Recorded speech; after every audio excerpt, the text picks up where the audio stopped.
¿Se imagina usted tener que despertar con ese ruido de fondo, escuchando una alarma antibombas en un día normal de trabajo?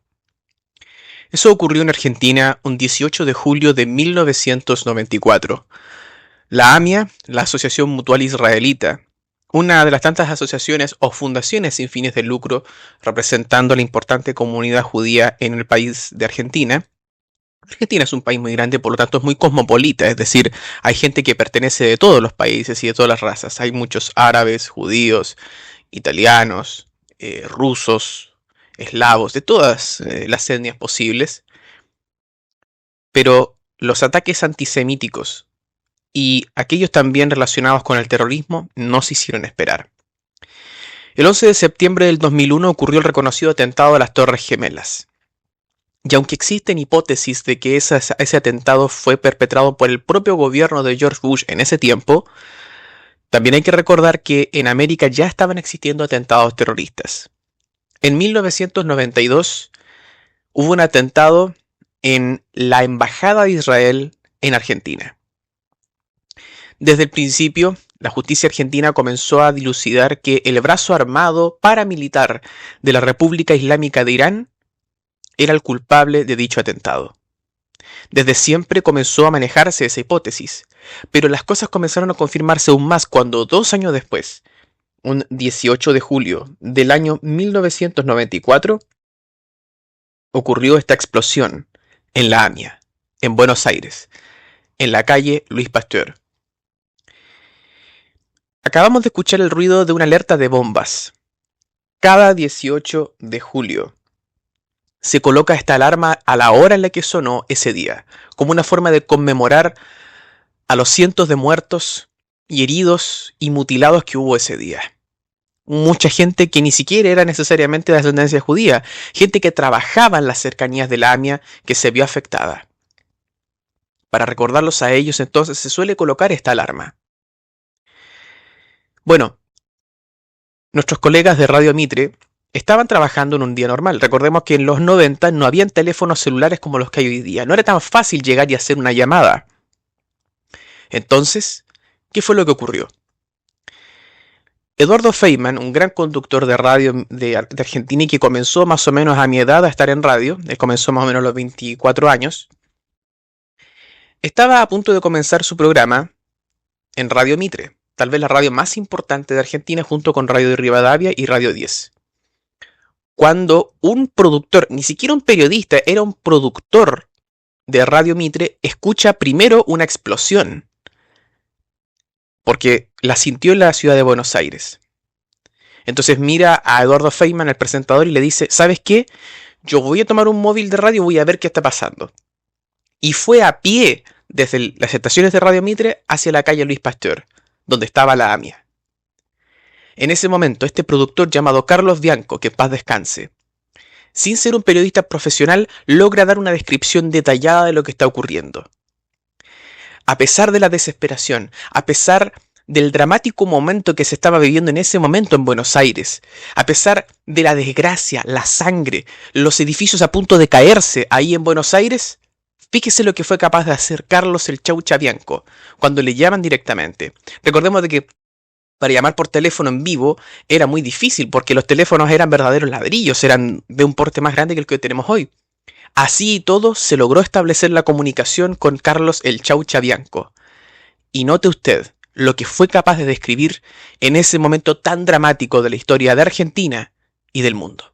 De la mañana, 7 minutos, urgente, Eduardo Feynman. Así es, fuerte explosión en el centro de la capital federal, urgente, comunicación con el móvil de Radio Mitre. Carlos Bianco, buen día.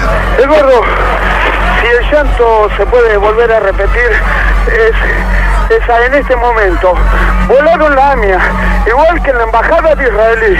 Estoy enfrente de un edificio que está a punto de desplomarse, enfrente de la AMIA, de 8 pisos.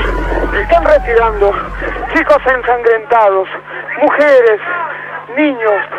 Quedó destruido, piden ambulancias. Hay gente destrozada, mutilados, escombros por todos lados. La tragedia en Buenos Aires se vuelve a repetir.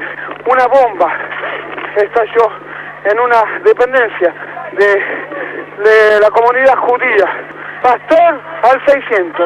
Hay, aparte de gran cantidad de bomberos que ya están trabajando en el lugar, edificios a punto de desmoronarse, todos los edificios en la cuadra destruidos, las ventanas, no hay vidrios, se podría decir, están retirando chicos heridos en pijamas. Una perfecta descripción de lo que estaba ocurriendo. Realmente parecía una película de terror lo que estaba pasando en Buenos Aires, Argentina, aquel 18 de julio de 1994. Pero ¿cómo ocurrió? ¿Y por qué esto nos debe interesar? En este programa especial de Alguien Quería Decirlo, nos vamos a dedicar a hablar tanto de este atentado contra la AMIA en 1994 como el atentado a la Embajada de Israel 2 años antes. ¿Qué reacciones hubo de parte del mundo político? ¿Qué reacciones hubo de parte de la comunidad internacional y de la justicia argentina? ¿Y qué tanta influencia tuvo la República Islámica de Irán en todo esto? ¿Y cómo estos atentados se han reavivado heridas con los conflictos ocurridos hoy por hoy entre Israel y Hamas, Israel e Irán, Israel y Palestina y el llamado conflicto de Medio Oriente? Este programa procura ser lo más objetivo posible, pero comprenderán que hay hechos que solo deben ser relatados, no opinados. La humanidad es así, y tenemos que hacerlo de esa manera. Para quienes se vienen uniendo a nuestra transmisión, el programa especial de hoy está dedicado a recordar lo que fue el atentado a la AMIA, la Asociación Mutual Israelita Argentina, ocurrida un 18 de julio de 1994. Comenzamos este programa colocando la alarma antibombas y el relato del periodista Eduardo Feynman y su compañero Carlos Bianco, quien estuvo en vivo in situ minutos después de ocurrida la explosión. ¿Cómo ocurrió? Bueno, un 18 de julio de 1994, en la ciudad de Buenos Aires, capital federal de la República Argentina, a las 9:53 de la mañana, una camioneta Renault Traffic cargada con 300 o 400 kilos de explosivos se estacionó frente al edificio de la Asociación Mutual Israelita Argentina, de ahí la AMIA, en la calle Pasteur 633, 11 Cava. O sea, lo que pasa es que ustedes escucharon el relato del periodista, de Carlos Bianco, que dijo Pasteur al 600. Lo que pasa es que ellos leen las direcciones así. Por ejemplo, nosotros decimos, no, fue en Pasteur 633, pero ellos dicen en Pasteur al 633. Así lo leen en Argentina. A las 9:53 entonces de la mañana, este vehículo cargado con kilos y kilos de explosivos explotó, destruyendo completamente la sede y dañando seriamente los edificios que habían varias cuadras a la redonda. A los minutos después, entre las 9:54 y las 10 am, se escucha la explosión en gran parte de la ciudad y una nube de polvo cubre el barrio de Once. El barrio Once, recordamos, es un barrio importantísimo de la ciudad de Buenos Aires. Comienzan a surgir personas que corren y otras ayudan a sacar a los heridos y atrapados entre los escombros, algunos de ellos bebés recién nacidos. La onda expansiva revienta vidrios en un radio de 200 metros. O sea, imagínense, este atentado no solamente afectó a personas con afiliación judía, ya sea afiliación por sangre, es decir, descendencia judía, sino también personas que estaban a lo mejor cerca de ahí o viviendo, que no tenían tal vez relación con ello. A lo mejor había personas que incluso simpatizaban con la causa palestina, pero que inherentemente se vieron afectados por esta explosión y por este atentado. Y la onda expansiva, recordemos de que, cuando ocurre una explosión, la explosión como tal, ¿qué es lo que provoca? Un ruido. Los sonidos son vibraciones, son oscilaciones. Son vibraciones que se van expandiendo en un radio, digamos que, porque un radio al revés de un diámetro, el radio es todo a la redonda, a una misma distancia a la redonda, en todas las direcciones posibles va ese ruido. Por eso si a usted le ha pasado, por ejemplo, que cuando ocurren que en ciudades más grandes donde hay fuegos artificiales, que muchas veces quienes trafican droga anuncian que con eso llegó la mercancía, uno cree que el ruido de los fuegos artificiales viene en cierta dirección, pero en realidad viene en una dirección totalmente contraria. Y es porque la onda expansiva del ruido se transmite por distintas direcciones. Lo mismo ocurrió el atentado a la AMIA el 18 de julio de 1994. La onda expansiva que provocó el ruido de la explosión provocó que se rompieran los vidrios de las casas, edificios que había a 200 metros a la redonda. O sea, en un radio de 200 metros, hasta edificios que no fueron destruidos, de gente que no murió ni fue herida, pero sí sufrió que se le reventaran los vidrios. Fue algo impactante. Pero no todo queda ahí. Entre las 10 a las 10:30 am comienzan a llegar las primeras dotaciones de bomberos, policías, la SAME, es decir, el Servicio de Atención Médica de Emergencia Argentina, y la Defensa Civil. Vecinos y transeúntes comenzaron a rescatar a las víctimas con las manos. Todo había ocurrido en muy poco tiempo. El caos es total, autos destruidos, incendios y cuerpos en la calle. Era una verdadera escena, como si fuera el fin del mundo, como si fuera una verdadera película de terror, como si fuera un verdadero Armagedón. A las 10:30 am hasta las 12 del día se organiza un operativo de emergencia y el tránsito de la zona queda bloqueado. Decenas de heridos son trasladados a todos los hospitales posibles, al Hospital Durant, al Hospital Ramos Mejías, al Hospital Rivadavia, entre otros, y se desplegaron más de 300 rescatistas. Luego, entre las 12 del día hasta las 6 de la tarde, continuó la búsqueda entre los escombros y se reportaron, tristemente, decenas de desaparecidos. Y estas noticias, entre las 12 del día hasta las 6 de la tarde, hora de Buenos Aires, Argentina, comienzan a llegar las noticias a nivel internacional. Al final del día se confirmó la magnitud de la tragedia, 85 muertos y más de 300 heridos. El gobierno argentino, rápidamente, en aquel tiempo presidido por Carlos Saúl Menem, un hombre que, si bien es cierto, decía profesar la fe católica pero tiene una fuerte descendencia islámica, él mismo fue el primero en afirmar que se trataba de un ataque terrorista. No lo negó ni lo obvió. Y se instaló un centro de operaciones y comenzaron las primeras investigaciones. Así que resumimos entonces qué fue lo que ocurrió un 18 de julio de 1994, el atentado a la AMIA, sede de la Asociación Mutual Israelita Argentina, una fundación como muchas otras en la que reúne a gente que tanto profesa la religión judía como quienes tienen ascendencia judía por línea de sangre. La hora de la explosión fue exactamente a las 9:53 de la mañana de un 18 de julio de 1994. Víctimas, más de 300 heridos y desafortunadamente 85 muertos, a muchos de ellos que no tenían relación con la causa del atentado. Los grupos señalados por las investigaciones, tanto argentinas como investigaciones internacionales, se acusa a Hezbollah y a la República Islámica de Irán. Y a 30 años después, la impunidad ha sido la tónica. Para quienes se vengan uniendo a nuestra transmisión, estamos haciendo un programa especial, a quien alguien quería decirlo, referente al atentado a la Asociación Mutual Israelita Argentina en 1994, un 18 de julio. Y queremos hablar un poco sobre el impacto que tuvo este atentado, porque antes de las Torres Gemelas, los mayores atentados terroristas ocurridos aquí en América fueron precisamente ocurridos en Buenos Aires, Argentina. Hay que ver qué reacción hubo aquel día y en aquel tiempo.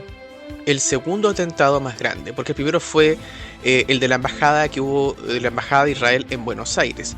De ese hablaremos en la siguiente sección. En esta nos vamos a concentrar en el hecho de que ambos atentados, y también el de Río Tercero, otro también ocurrido en Argentina, fueron atentados acaecidos durante el mandato de 10 años del presidente Carlos Saúl Menem. Él nunca negó que esto se trataba de un atentado terrorista. Ese mismo día, 18 de julio, viajó de emergencia desde Olivos, es decir, la residencia de Olivos, que vendría a ser algo así como Cerro Castillo acá en Chile, allá es la residencia de Olivos, a la sede de la AMIA recién destruida. Decretó duelo nacional de 3 días. Y en su primer discurso habló de que esto era un ataque no solo contra la Mutual judía, sino contra todos los argentinos. Y prometió algo que tristemente no cumplió, que no habría impunidad. Pese a estas declaraciones, con el tiempo fue acusado de entorpecer la investigación y hasta de encubrir. Sin embargo, en el año 2019, la justicia lo absolvió por falta de pruebas. Carlos Saúl Menem había sido un hombre que había sido educado por una familia árabe, provenientes de Siria. Menem, de hecho, viene a ser un apellido que significa del árabe dador, benefactor, otorgante o donante. Viene de un derivado del árabe de manan, benevolente o generoso. Así que él tenía una gran influencia islámica, el señor Carlos Saúl Menem. De hecho, su hija, Zulemita, todavía profesa dicha religión. Y Carlos Menem tenía comprado terreno en el cementerio islámico de Buenos Aires. Así que tenía todas las de estar a algún grado de relacionado con el atentado ocurrido a la AMIA y con el antisemitismo. El antisemitismo no solo viene de la Europa de la Segunda Guerra Mundial. El odio a los judíos no existió solamente con lo hecho por Hitler en la Segunda Guerra Mundial y el Holocausto, sino que también surge de la otra religión contraria, que no es ni cristiano, no es ni judío, sino que es islámico. También ha habido antisemitismo de parte de la cristiandad. De hecho, el relato más conocido, la Pasión de Cristo, surgió en la Edad Media como una excusa para poder atacar a los judíos. Y de hecho, es no menor que Hitler, en un discurso frente al Reichstag, que era el Parlamento alemán, prometió no atacar una serie de países y nombró a Palestina como país. Y también el gran mufti de Jerusalén, una autoridad religiosa y política de Palestina, de toda Palestina, fue a visitar a Hitler. Fue una de las autoridades que visitó al propio Führer mucho antes de que comenzaran los horrores del Holocausto judío en Alemania. Así que, de hecho, había una expresión muy ocupada por ciertos islamistas pro-nazis: Alá en el cielo, Hitler en la tierra. Los unía el odio común por los judíos. Y a pesar de que Hitler fue criado en un hogar católico, lo cierto es que él comulgaba mucho con las creencias esotéricas y también con las creencias islámicas. Repetimos, no queremos ser discriminadores con esta religión, ni con nadie que profese dicha fe. Estamos hablando de las conexiones y relaciones que podrían haber empujado, por ejemplo, al Estado de la República de Irán para orquestar estos ataques. Bueno, de hecho, hay autores argentinos y no argentinos que se refieren a la República Islámica de Irán como la República Islamonazi de Irán, debido a que ellos no aceptan la existencia de Israel como Estado. En cambio, Israel sí acepta la existencia de Irán como Estado, cosa curiosa. Y la reacción de Carlos Menem vino a ser una suerte de equilibrio entre su propia ascendencia islámica, pero como por la constitución argentina en ese entonces obligaba a que el presidente profesara la fe católica, tuvo que convertirse al catolicismo. Y cosa curiosa, él también tuvo oportunidad de estudiar la Biblia por su propia cuenta, la Biblia cristiana podríamos decir. Así que él no tenía mayor inclinación hacia ningún lado. Y la justicia con los años demostró que su encubrimiento y su participación no fue como se le acusó por mucho tiempo. Por el contrario, entonces, decimos, Carlos Menem procuró por lo menos esforzarse por decir que esto fue un atentado terrorista, lo que finalmente fue. La reacción de la comunidad internacional fue que tanto la ONU, la OEA, Estados Unidos, Israel y la Unión Europea y entre tantos otros países condenaron enérgicamente el atentado. En 1994 el Consejo de Seguridad de la ONU expresó su solidaridad y exigió investigar a fondo el atentado. Israel acusó desde el inicio a la República Islamonazi de Irán, así se dirigió, a su brazo armado Hezbollah, de estar detrás de este ataque, y al igual que hubo el de la Embajada de Israel en 2 años antes. Argentina recibió la cooperación técnica de Estados Unidos e Israel en peritajes, aunque los resultados fueron limitados. Y la justicia argentina, nótese, esta investigación estuvo a cargo inicialmente del juez Juan José Galeano, pero en el año 2004 fue apartado por mal desempeño y encubrimiento, entre otras cosas, sobornar a testigos. En 2006, la Fiscalía Especial de la AMIA, dirigida por Alberto Nisman, acusó formalmente a funcionarios iraníes de alto rango de haber planificado el ataque a Hezbollah y de ejecutarlo. En 2007, la Interpol emitió órdenes de captura internacional contra 5 iraníes, pero ninguno fue detenido porque Irán no extradita y niega toda responsabilidad. En 2013, el gobierno de la presidenta Cristina Fernández de Kirchner firmó con Irán un controvertido memorándum de entendimiento y paz, que fue declarado inconstitucional y nunca se aplicó. Y en 2015, el fiscal Nisman denunció un presunto encubrimiento político de parte del gobierno de Cristina Fernández de Kirchner, y que cuando iba a presentar las pruebas al Congreso, murió un día antes, en circunstancias nunca aclaradas y, claramente, asesinado, ya sea o por terrorismo internacional o por los servicios de inteligencia de la presidenta de aquel entonces. Hasta el día de hoy, Nadie ha sido condenado por el atentado. La justicia argentina considera a la República Islámica de Irán como el autor intelectual y el autor físico, y a Hezbollah como el ejecutor material de este atentado. En 2024, la Corte Suprema Argentina ratificó esta decisión de declarar a la República Islámica de Irán una organización terrorista. Sin embargo, este caso es el símbolo internacional de la impunidad del terrorismo. Como les venía comentando, referente al atentado ocurrido en la AMIA en el año 1994, no fue el primer atentado antisemita que ocurrió en la Argentina. Tal vez este es el más recordado por ser el más reciente y el que más muertos produjo. Sin embargo, un hecho internacional que perfectamente pudo haber desatado una guerra, porque básicamente atentar contra un edificio de un gobierno puede originar una guerra, eso ocurrió en todo orden de cosas. Fue lo que ocurrió 2 años antes en la misma Argentina, en Buenos Aires, un 17 de marzo de 1992. En 1992 fue el primer gran atentado terrorista de la Argentina, 2 años antes de la AMIA. Se los relato. Un 17 de marzo de 1992, Buenos Aires. La Embajada de Israel en Argentina estaba ubicada en la calle Arroyo con Suipacha, en el barrio de Recoleta, en Argentina. Vamos a explicarlo así. Acabamos de mencionar en la sección anterior de que la AMIA se encontraba en el barrio de Once. Eso pasa porque la ciudad de Buenos Aires tiene tantos habitantes que tiene el tratamiento de una provincia, como si fuera una región más, un estado más de Argentina. O sea, la ciudad de Buenos Aires tiene el mismo tratamiento que la provincia de Córdoba, por ejemplo, ¿no es cierto? Entonces, la ciudad de Buenos Aires, para su jefe de gobierno, es lo que viene a ser como un alcalde. Pero dentro de la propia comuna de Buenos Aires hay divisiones dentro de la ciudad de Buenos Aires hay divisiones comunales que se les conoce como barrios. O sea, mientras que el jefe de gobierno de la ciudad de Buenos Aires viene a ser como una suerte de alcalde, en realidad su tratamiento es como el de un gobernador en Argentina.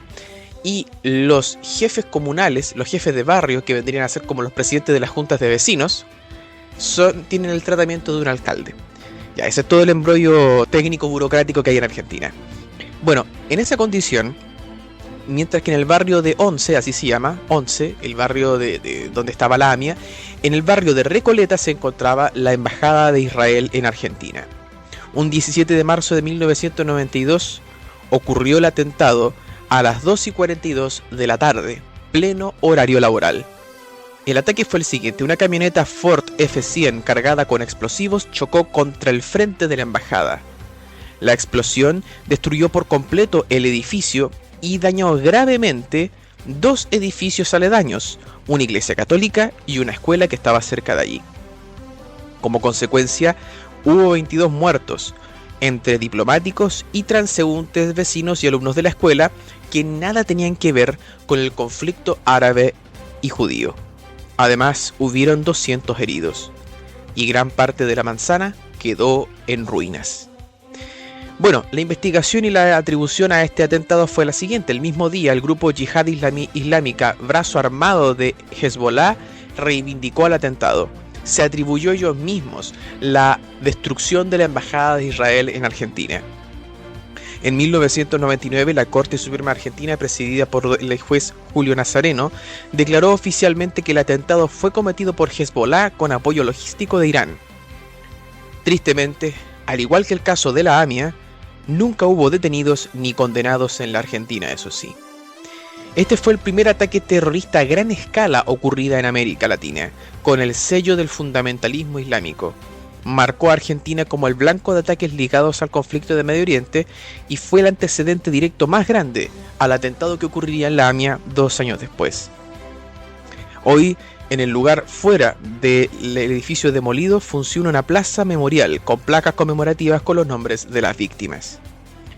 Como hemos dicho entonces, para estos atentados se ha acusado a la República Islámica de Irán, que como he dicho, algunos autores argentinos la llaman la República Islamonazi de Irán. ¿Por qué? Bueno, porque las políticas nazis eran ultraestatistas, es decir, no había libertades, lo mismo que el régimen islámico después de la llegada del Ayatolá Jomeini en el 1979.